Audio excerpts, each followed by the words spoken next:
નમસ્કાર and welcome to YouTube channel Ramesh Kaila. ખૂબ સરસ મજાના વિડીયો સિરીઝમાં આપણે national leprosy eradication programme, national malaria control programme, ઘણા બધા જે નેશનલ પ્રોગ્રામ્સ છે તે આપણે જોઈએ છીએ.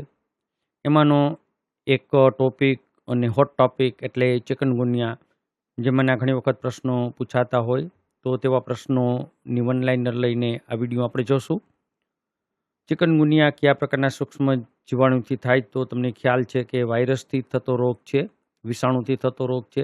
ચિકનગુનિયા વાયરસ કયા ફેમિલીનો? તો ટોગા વાયરેડી કહેવાય અથવા તો ટોગા વાયરસ કહેવાય.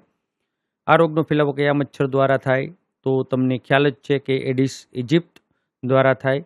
ચિકનગુનિયા મૂળ અર્થ શું થાય? તો ચિકનગુનિયા એટલે જે વાંકા વળી જાય તે, એવો એમનો આ લેટિન વર્ડ છે અને એમનો અર્થ એવો થાય જે વાંકા વળી જાય તે.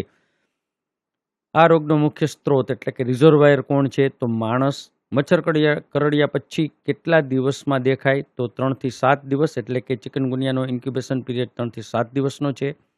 ચિકનગુનિયાનો વાયરસ લોહીમાં કેટલા સમય સુધી રહે? તો સામાન્યતઃ 2 થી 12 દિવસ સુધી રહે છે. આપણે એના જે મુખ્ય સાઇન સિમ્ટમ જોઈએ તો એમાં ખાસ કરીને ચિકનગુનિયા સૌથી અગત્યનું લક્ષણ એ જોઈન્ટ પેઇન એટલે કે સાંધાનો દુખાવો, અચાનક આવતો તીવ્ર તાવ એટલે કે હાઈ ફીવર, સાંધાના દુખાવામાં જે તબીબી ભાષામાં કહીએ તો એને કહેવાય પોલીઆર્થ્રેલ્જિયા, બધા જ સાંધાઓ દુખતા હોય.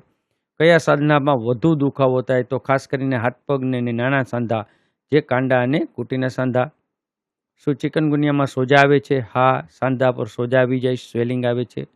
ચિકનગુનિયાના દર્દીની કન્ડિશન કેવી હોય? તો વાંકા વળીને ચાલે. તાવ ઉતરી ગયા પછી પણ શું દુખાવો રહે? તો હા, મહિનાઓ દિવસ દુખાવો રહે છે. અન્ય લક્ષણોમાં માથાનો દુખાવો, નોશિયા, વોમિટિંગ, શરીર પર ચકામા એટલે કે જે રેસિસ જોવા મળે.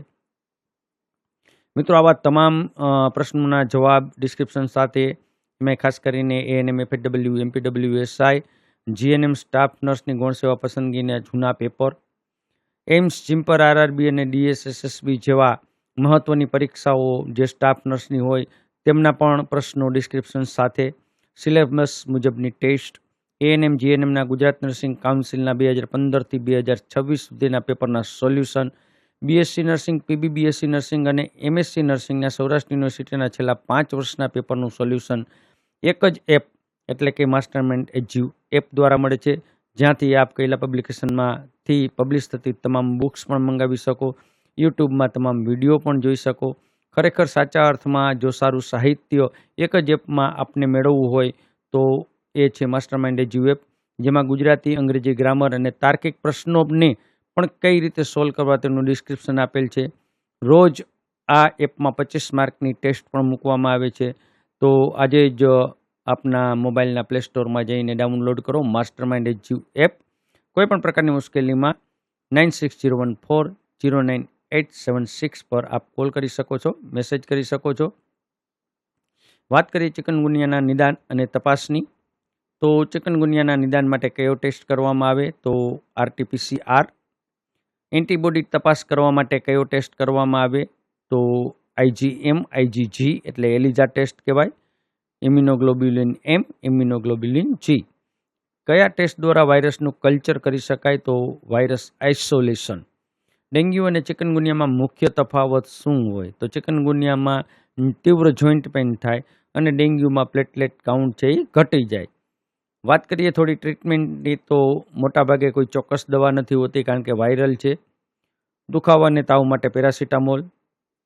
આ રોગમાં એસ્પિરિન જેવી દવાઓ લેવા માટે ટાળવું જોઈએ કારણ કે આપને ખ્યાલ છે કે એસ્પિરિન છે એ એન્ટીકોગ્યુલન્ટ ડ્રગ્સ છે, જેમાં બ્લીડિંગ થવાના ચાન્સીસ વધારે રહે. લાંબા ગાળાના સાંધાના દુખાવા માટે શું કરવું જોઈએ? તો હળવી કસરત અને ફિઝિયોથેરાપી. સંપૂર્ણપણે રેસ્ટ અને પુષ્કળ પ્રમાણમાં પ્રવાહી આ એની મુખ્ય દવા છે. વેક્ટર કંટ્રોલ એટલે કે મચ્છરના નિયંત્રણ માટે આપણે અગાઉ પણ જોઈ ગયા કે કઈ પદ્ધતિ હોય, તો ભૌતિક પદ્ધતિ શ્રેષ્ઠ પદ્ધતિ છે, જેમાં સોર્સિસ રિડક્શન એટલે પાણીના પાત્રો જ ખાલી કરવાના, જેથી કરીને મચ્છરનો ઉપદ્રવ જ અટકી જાય. મચ્છરના પોરાનો નાશ કરવા માટે ટેમોફોસ, પુખ્ત વયના મચ્છરને મારવા માટે ફોગિંગ, પાયરેથ્રમ દવાનો છંટકાવ કરવાનો, બરાબર. અને વ્યક્તિગત જો આપણે કોઈ પણ આપણા જે પ્રિકોશન લઈએ તો એમાં મચ્છરદાનીનો ઉપયોગ અને આખા શરીરમાં ઢાંકી શકે તેવા કપડાં. કયો પ્રોગ્રામ છે તો એ NVBDCPમાં આવે, નેશનલ વેક્ટરબોર્ન ડિઝીઝ કંટ્રોલ પ્રોગ્રામ અંતર્ગત જ આવે. આ પ્રોગ્રામ ક્યારે શરૂ કરવામાં આવ્યો તો આપણે ઓલરેડી જોઈ ગયા છીએ. ભારતમાં ચિકનગુનિયા ક્યારે આવ્યો તો 2006માં ભારતમાં ચિકનગુનિયા આવ્યો, બરાબર. ચિકનગુનિયા માટેના જે રિપોર્ટિંગ છે એ IDSP એટલે કે ઇન્ટિગ્રેટેડ ડિઝીઝ સર્વેલન્સ પ્રોગ્રામના ફોર્મમાં થાય. આ ડેન્ગ્યુ અને ચિકનગુનિયાના જે ટૂંકમાં એડિસ અને એનોફિલિસ મચ્છર છે જે ટપકા ટપકાવાળું છે એ એડિસ મચ્છર છે, આ છે એનોફિલિસ મચ્છર છે. કેવી રીતે જમીન પર બેસે છે તે પણ તમે અહીંયા આપણે જોઈ શકીએ છીએ. તો થોડી એડિસ ઇજિપ્ત અને ચિકનગુનિયાના મચ્છર વિશે આપણે ઓલરેડી જોઈ જ ગયા છીએ, પણ છતાંય રિવિઝન કરીએ કે એડિસ મચ્છર છે કેવા પાણીમાં તો સ્થિર પાણીમાં ઈંડા મૂકે. ચિકનગુનિયામાં શું ઘટે તો પ્લેટલેટ કાઉન્ટ ઘટે. ચેપી કેમ છે તો મચ્છર દ્વારા ફેલાય છે, માણસ અડવાથી ફેલાતો નથી. એકવાર ચિકનગુનિયા થઈ ગયા પછી મોટા ભાગે હાર્ડ ઇમ્યુનિટી ડેવલપ થઈ જાય છે, બીજી વાર થતો નથી. મચ્છરના પોરા કેવા દેખાય તો એસ આકારે દેખાય. મચ્છર કઈ રીતે ઓળખાય તો પીઠ પરથી ઓળખાય, જે ટપકા ટપકા લાયરે કહેવાય, અને નિશાન ઉપરથી સીધી સફેદ લાઈન હોય, ટાઈગર મોસ્કિટો કહેવાય. તો મચ્છર ઈંડા પાણીમાં કેટલો સમય જીવી શકે તો 1 વર્ષ સુધી જીવી શકે. કયા મહિનામાં કેસ વધે તો ઓગસ્ટથી ઓક્ટોબર એટલે કે ચોમાસા પછી.